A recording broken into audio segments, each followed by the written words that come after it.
Hello বন্ধুরা, পায়েস নাম শুনলেই আমাদের মনে ভেসে ওঠে দুধ, চাল, চিনি আর এলাচের সেই স্বাদে ভরা মিষ্টি মুহূর্তগুলো। কিন্তু আজ করব অন্য রকম পায়েস, পেঁয়াজের পায়েস। তাহলে চলুন শুরু করি। প্রথমে পেঁয়াজগুলো 4 ভাগ করে ফুলের পাপড়ির মতন খুলে নিয়েছি।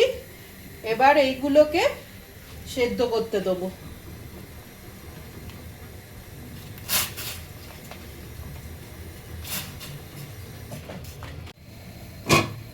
পেঁয়াজটা যতক্ষণ সেদ্ধ হচ্ছে, পাশে দুধটা ফুটিয়ে নিচ্ছি। এর মধ্যে এলাচ, তেজপাতা দিয়ে দিচ্ছি। এর মধ্যে চিনি দিয়ে দিচ্ছি।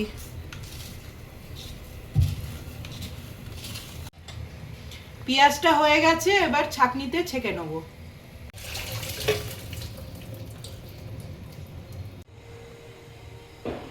সেদ্ধ করা পেঁয়াজটা এবার দুধের মধ্যে দিয়ে দিচ্ছি।